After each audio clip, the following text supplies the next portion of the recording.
Oh, tanong nito. Tito Estel po tatay, he's a friend of nanay. And mabait po siya sa amin ni nanay. He always there for us. Parang tatay ko na rin po siya.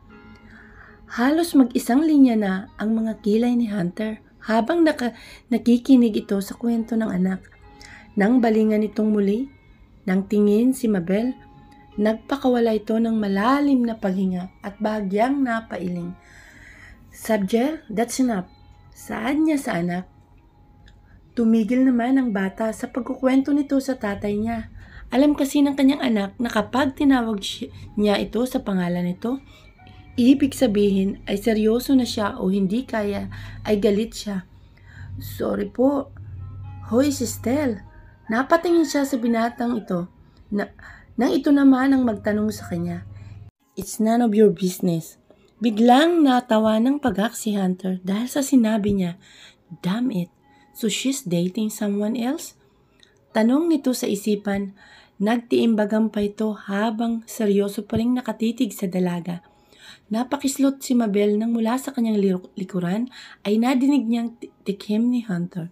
Naroon kasi siya sa labas at binutingting niya ang ibang gamit na naroon na hindi nila natapos ni Gil na ayusin kahapon. Tutal naman at masaya pang nag-uusap ang mag-ama niya ay iniwanan na muna niya mga ito roon sa loob ng kanyang opisina. Lumingon siya sa kanyang likuran. Nakita naman niyang binata na nakatayo isang hakbang ang layo mula sa kanya.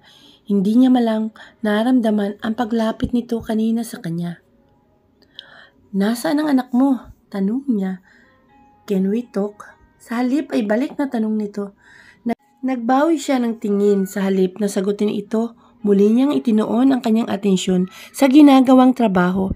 Wala siyang balak na makausap ito kung ang gusto nitong pag-usapan nila ay ang tungkol sa mga sarili nila. Okay na muna para sa kanya ngayon na nagkita at nagkausap na ang mag-ama niya ang tungkol sa kanila. Wala na siguro silang dapat na pag-usapan pa. Hindi mo sinagot ang tanong ko sa iyo kanina kung sino si Estel. Tanong muli ni Hunter at naglakad upang pumisto sa unahan ni Mabel. Sinagot kita at ang sabi ko, it's none of your business. Anya na hindi man lang nag-abalang tapunan ng tingin ang kausap. At kung tatanungin mo ulit ako ngayon kung sino siya, my answer is still the same. Aniya, pero sa pagkakataong yun, nag-angat na siya ng mukha at tiningnan ang lalaki. It's none of your business. Biglang umigting ang panga ng binata. Tila naiinis siyang tumitig sa magandang mukha ng dalaga. Kung hindi lamang niya pinipigilan ang kanyang sarili at kung hindi lamang naroon ang anak nila, malamang na kung ano na naman ang magawa niya rito ngayon. Lalo pat naakit siya sa katawan nito. Kung bakit kasi ibang-iba na ang Mabel na nasa harapan niya ngayon kumpara sa Mabel na nakilala at minahal niya noon. Ang dating Mabel hindi nakikitaan ng kaartihan sa katawan at kung tumitig at makipag-usap sa kanya ay kay amo, mabait at hindi mataray. Pero ang Mabel na nakikita niya ngayon, ang Mabel na nasa harapan niya ngayon, she's different mula sa pananalita, sa kilos, sa pananamit, maging ang ekspresyon ng mukha nito.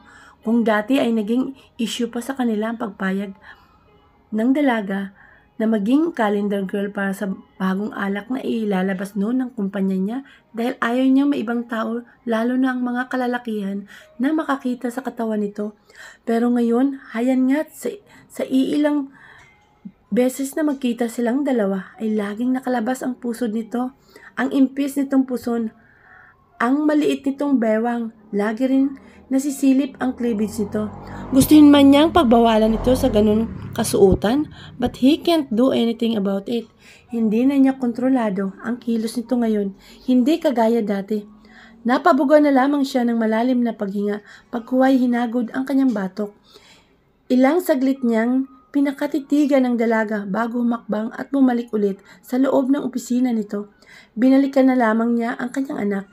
Malalim na paghinga rin ang pinakawala ni Mabel sa ere at sinunda ng tingin ang binata nang umalis ito sa harapan niya. Makaraan lamang ang ilang saglit ay lumabas na ito kasama ang kanilang anak. Nanay, let's go po na. Sabi ni tatay, kakain daw po tayo sa labas. Si Sabjel ang lumapit sa kanya. Ngumiti naman siya sa kanyang anak bago tinapunan ng tingin ang binata. Seryoso lamang tong nakatingin sa kanya. Nagbawi siya ng tingin dito. Saglit lang at kukunin ni nanay ang bag ko sa loob. Nagmadali na rin siyang pumasok sa kanyang opisina para kunin doon ang kanyang bag. Pagkatapos ay lumabas din agad siya. Hinawakan ni Sabjel ang kanyang kamay habang ang isang kamay naman nito ay nakahawak sa kamay ni Hunter. Magkaagapay silang tatlo na lumabas ng kanyang restoran. "Where are you going?" Seryosong tanong ni Hunter sa kanya nang lalapit na sana siya sa kotse ni MJ na ginagamit nilang mag-ina papunta ron. Susunod na lang kami sa'yo." "No, sa kotse ko tayo sasakay. I can drive at hindi ko pwedeng in my car." Tipid ngunit mariing sabi nito. Tila nalilito namang nakatingin ang bata sa mga magulang nito. "Are you fighting po?" Sabay na napatungo ang dalawa upang tingnan ang kanilang anak. Malalim na buntong hininga ang pinakawala ni Hunter sa ere pagkuway yumuko upang pantayan ang anak. "No son, nanay and tatay were just talking." Ngumiti pa ito sa anak. Tumingala naman si Sabjel kay Mabel. Wala na siyang nagawa kundi ang ngumiti rito. Masuyong pinisil na niya ang tuktok ng ilong nito. "We're just talking lang ga, Anya." "Okay, so let's go na po." Nakangiting saad ng bata. Saglit na nagkatinginan pa sila ni Hunter. Napipilitang naglakad na rin siya palapit sa sasakyan nito. Kaysa makipagtalo na naman siya sa binata. "I'm not your driver." Nang sasakay na sana siya sa backseat para doon tumabi sa kanyang anak. Bumuntong hiningang inirapan niya ito at naiinis na isinarado ang pinto sa backseat. Binuksan naman niya ang pinto sa frontset at doon na lumulan. Tahimik na nasa labas lamang ng bintana ang kanyang paningin. Ewan ba pero naiinis siya sa katabi niya. Kung umasta kasi parang nobyo pa rin niya ito. Sa buong biyahe nila ay walang may nagsasalita sa kanilang dalawa. Maliban na lamang kung tinatanong sila ng makulit at madaldal nilang anak na nasa backseat. Hanggang sa makarating sila sa isang exclusive na restaurant, hindi pa rin sila nag-iimikan ni Hunter. Madalas ay nahuli niya itong nakatingin sa kanya o hindi kaya ay sinusulyapan siya nito pero hindi niya na lamang ito pinapansin kahit ayaw man niyang kumain ng madami. Pero dahil may inis siyang nararamdaman sa kanyang puso sa mga sandaling yun, naparami na ang kanyang kain. "You want more?" Maya-maya ay dinig niyang tanong sa kanya ng binata. Hindi kagaya kanina na seryoso ang boses nito. Ngayon ay malumanay na. Pero hindi niya pa rin ito pinapansin. Sa halip ay binitawan na niya ang kanyang kubyertos at pinunasan ang kanyang bibig. "Tatay, I have a question po." Naagaw ang atensyon ni Hunter nang magsalita ang anak nito. Binalingan nito ang tingin si Sabjel. "Yes, buddy. What is it?" "Do we have a house here?" Tanong nito. "Kasi po, I want to stay with you. I want to sleep beside you." Ang seryosong mukha at nakakunot na noo ni Hunter ay biglang naglaho at napalitan ng ngiti sa mga labi dahil sa sinabi ng anak nito. "Of course, we have a house, son. Do you want to come with me after?" Mabilis at walang pag-aalilangang tumango ang bata. "Yes po, I want to see your house po." "Okay then you will." Hindi pa natin napag-uusapan ang tungkol dyan, Hunter. Mabilis na agaw niya sa iba pa sanang sasabihin ng binata sa anak nila. Tumingin naman sa kanyang binata. "Then let's talk about it later." Seryosong saad nito. "Ako ang masusunod kung kailan ko gustong pag-usapan natin ang tungkol dyan." Tumawa naman ng pagak ang binata. "Pero sa nakikita ko sa mga mata mo ngayon, parang wala kang balak na pag-usapan natin ang tungkol dito, Mabel." Nito. "Bakit? Hanggang dito lang ba ang relasyon na ibibigay mo sa amin ng anak ko?" Makahulugang tanong pa nito. "I don't want to talk about it right now, Hunter. Not now. Not in front of our son." Mahina, ngunit mariin saad niya nang tapunan niya ng tingin ang kanyang anak. Tila nalilito itong ipinagpalipat-lipat ang tingin sa kanilang dalawa. "Then, we talk about it later kung ayaw mo pag-usapan natin ngayon." Lihim na lamang na napabuntong hininga ng malalim si Mabel pagkuway nagbawi ng tingin sa binata. Ito na nga ba ang isa sa kinakatakutan niya? Simula pa man paano kung kunin ni Hunter sa kanya ang kanyang anak? No way! Hindi siya makakapayag na ganun ang gagawin nito sa kanya. Magkakasakitan sila kung gagawin yun ni Hunter sa kanya. She did everything for her son, kaya wala itong karapatan na kunin sa kanya ang kanyang anak kung sakaling tama ang tumatakbo ngayon sa isipan niya. Nanay? Yes, langga. Nang bahagya niyang lingunin ang kanyang anak sa backseat na katatapos lamang nila kumain at ngayon nga ay nasa biyahe na ulit sila para bumalik sa restoran niya. Hunter insisted na ihatid na lamang sila nito sa bahay ng kanyang nanay Corazon pero tumanggi siya dahil niya ay may sasakyan naman sila at kaya na niyang mag-ipag-drive ang kanyang sarili para pati ang anak nila. Can't I go to tatay's house? Tanong nito habang please po na nakatitig sa nanay nito. Ipinagsaliko pa nito ang mga palad. Hindi agad siya nakapagsalita. Sa halip ay napatingin siya sa binatang na nasa driver's seat. Tumingin din sa kanya si Hunter. Seryoso pa rin ang mukha nito kagaya kanina nang magkasagutan sila habang kumakain. I promise po I will behave, nanay. Muling sabi ng anak niya. Hindi mo ba pagbibigyan ang kahilingan ng anak natin? Mahinang tanong ni Hunter habang mayat maya ang tingin kay Mabel habang nagmamaniho ito. Malalim na buntong hinanga ang kanyang pinakawalan sa ere bago nag-iwas ng tingin sa binata. Ganon din ang ginawa ni Hunter. Dinig na dinig niya ang pagpapakawalan nito ng malalim na paghinga bago itinuon ang atensyon sa unahan ng sasakyan.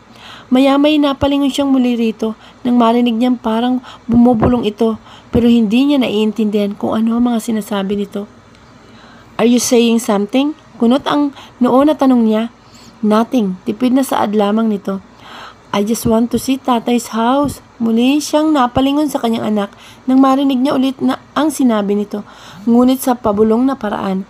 Nakansandal na ito sa upuan habang nakatanaw sa labas ng bintana.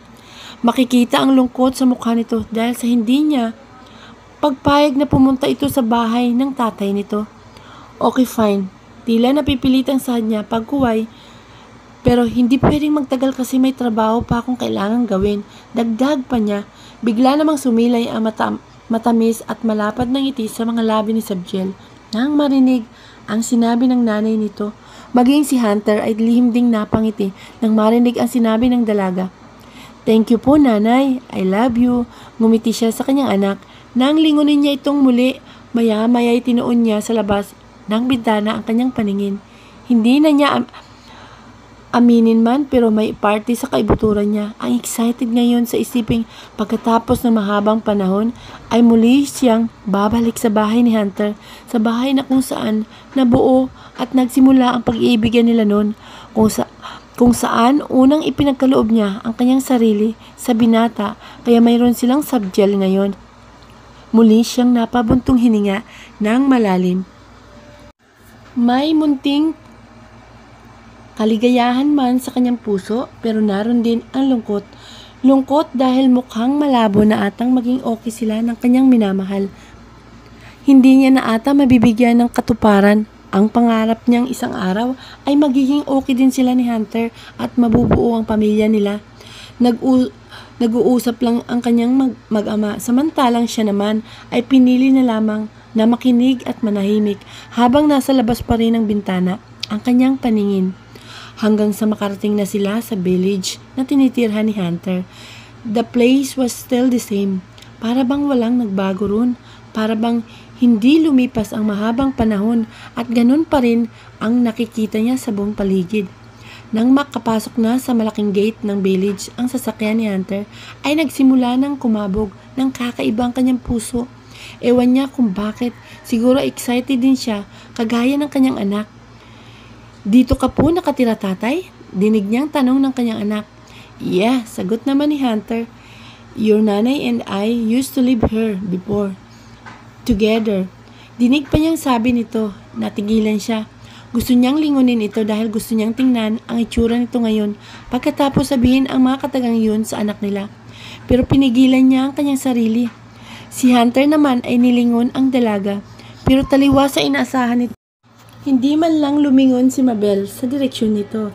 Ang maliit na ngiti sa gilid ng labi ng binata ay bigla ring naglaho. Really po, tatay? This is our house po when I was a baby. Before po kami umalis ni nanay papuntang Italy. Nasa busis ng kanilang anak. Ang excitement habang tinatanong yun. Hindi na napigilan ni Mabel ang mapalingon sa binata. Saglit na nagtama ang kanilang mga mata. Nang makaramdam ng pagkailang dahil sa klase ng titig sa kanya ng binata, siya na ang kusang nag-iwas nang tingin dito at nilingon ang anak. No langga, Anya. Sa bahay ni Lola Corazon mo tayo nakatira dati nung baby ka pa. Hanggang sa kunin kita at dalhin na papunta sa Italy. Nagsalubong naman ang mga kilay ni Sabchel. Hindi po tayo tumira dito, nanay, kasama si tatay? No. But why? Sabay pa nilang sagot sa kanilang anak. But why po? Muli siyang napabuntong hininga ng malalim. Ito lang din ang problema sa kanyang anak Sa sobrang kadaldal nito, puno ito ng tanong. Pagkatapos ng isang tanong, isa na namang kasunod na tanong. Minsan nga hindi na nakontento sa isang sagot, mana nga sa tatay nito. We're here. Napatingin siyang muli kay Hunter nang marinig niyang nagsalita ito. Maya-maya'y dahan-dahan siyang lumingon sa labas ng bintana. Sa tabi niya, kita nga niya ang mataas at kulay brown na gate. Pamilyar din yun sa kanya. Bigla niyang naalala ang mga panahong araw-araw siyang nagtutungo ron para sa kanyang trabaho kay Hunter. Hanggang sa doon na rin siya saglit na tumira dahil sa pagpapanggap nila bilang mag-asawa at hanggang sa maging official couple na rin sila. Wow, malaki po ang house mo, tatay. Ngumiti naman si Hunter nang bumukas ang gate. Dahan-dahan nang ipinasok nito ang sasakyan hanggang sa maiparada yun sa garahe. Let's go inside. Bumaba na sa driver's seat si Hunter at umikot sa backseat upang buksan ang pinturon at alalayan ang anak na makababa. Si Mabel naman ay kusang binuksan ang pintuan na nasa tabi niya. Are you ready? Ililibot kita mamaya sa buong bahay mo. Is this my house too, tatay? Of course, you're my son, so what's mine is yours too. So nanay and I can stay here po. Hindi na nag-abalang lumingon si Mabel kay Hunter nang marinig niya ang tanong na yon ng kanyang anak. Alam naman niya ang sasagot nito. Siyempre hindi pwede. Kung gusto ng nanay mo, why not? Anang Hunter at tiningnan ang dalaga. Anytime she's welcome in my house. Dagdag pa nito. Mapait siyang napangiti dahil sa kanyang narinig. Anytime she's welcome in my house. Paulit-ulit iyong nag-echo sa kanyang isipan. Nang hindi pa rin umimik si Mabel, nagpakawala ng buntong hininga si Hunter saka inilahad ang kamay sa anak. Let's go inside. Magkaagapay ang mag-ama na naglakad na palapit sa main door. Nang bubuksan na yun ni Hunter, bumitaw naman si Sabchel at tumakbo pabalik sa nanay nito. Let's go po, nanay. Hunter, iho. Nang buksan ni Hunter ang pinto sa main door, ay naroon naman sa sala ang mami at Josephine nito. Nangunot pa ang noon nito. Ma'am, what are you doing here? Tanong nito sa ina. Tatay, mabilis ding nangunot ang noo ni Josephine nang matuon ang paningin nito sa batang biglang sumulpot sa likuran ni Hunter. Maya-maya napatingin din ito kay Mabel na pumasok din sa pinto. Biglang nanlaki ang mga mata ng ginang at napatutok sa bibig nito. Mabel! Maging si Mabel man ay nagulat din at hindi inaasahan na ngayon niya makikita ang mami Josephine ni Hunter. Oh God! It's you? It's you, Mabel. Pagkuway nagmamadali itong lumapit sa dalaga. Walang paalam na bigla nitong niyakap nang mahigpit si Mabel. Gulat man ay hindi agad nakapag-react sa ginawang pagyakap ng ginang sa kanya. Pilit na napangiti na lamang si Mabel nang humiwalay si Josephine sa kanyang at hawakan nito ang magkabilang pisngi niya. Hinalakyan siya nito ng ilang beses at muling niyakap. Oh God, it's really you, Iha. Oh, how I miss you so much. Is this real? Hunter, iho? Nang saglit nitong balingan ng tingin ng anak.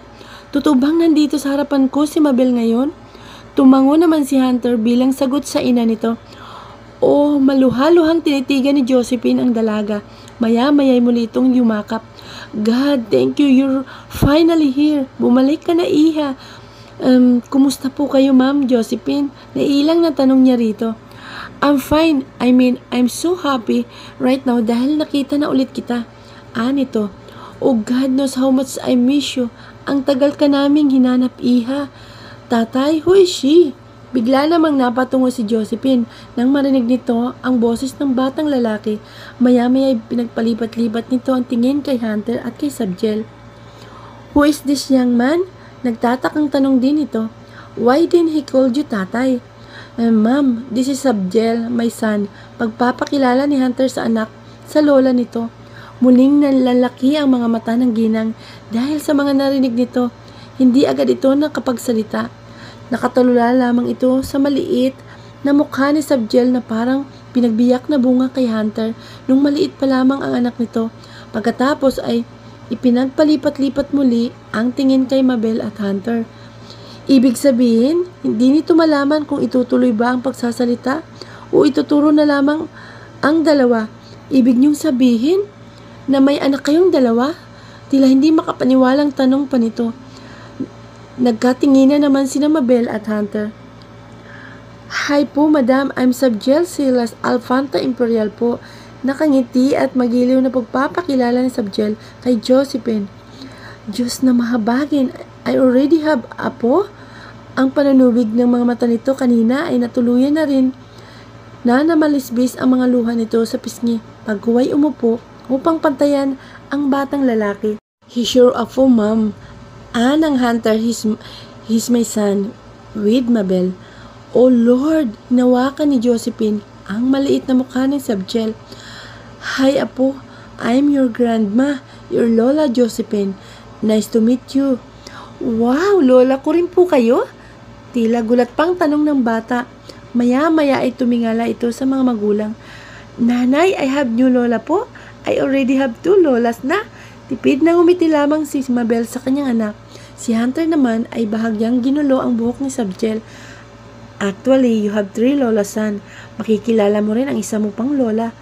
Wow, it's so cool. Oh really, Hunter? May Mabel Iha. He's my apo? Opo, Ma'am Josephine. Anya. Wala nang sinayang na segundo ang ginang at kagad na niyakap nito si Sabjel.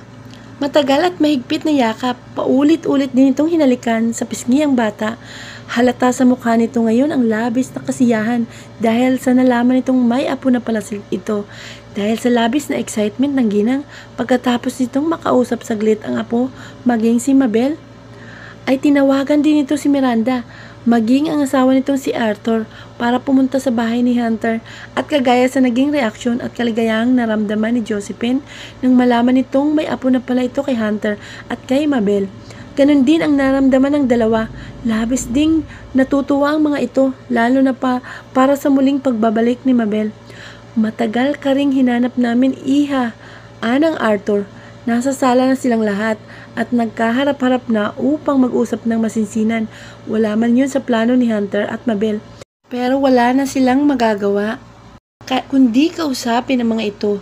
Tutal naman at naroon na silang lahat. Sobra akong nagulat. Dahil sa nalaman ko ngayon, hindi ko alam.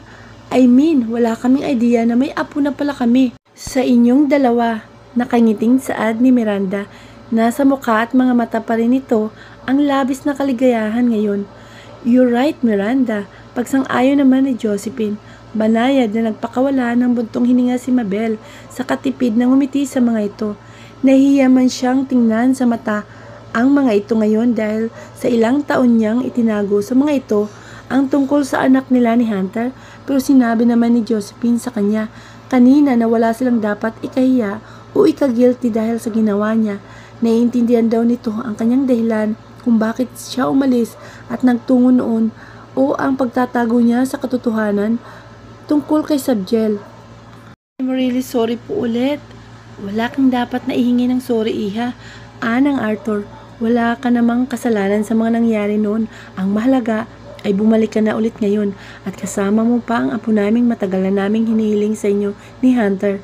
Oh, my heart is filled with so much joy right now. Hindi pa rin ako makapaniwalang lolo na talaga ako. Bahagya pa itong tumawa ng paghak at hinalikan sa pisngi ang apo na nakaupo sa kandungan nito. "Are you happy, grandson, na nakilala mo na kami rito?" Tanong pa nito sa bata. "Opo naman po, lolo. Kasi po, ikaw lang po ang lolo ko. Then I have 3 lolas." Naaaliw na naman ang tatlong matanda dahil sa apo ng mga ito. Masaya sila sa apo nila. Mahinang bulong ni Hunter sa kanya habang magkatabi silang nakaupo sa mahabang sopa. Bahagya niya itong nilingon at tipid na ngumiti.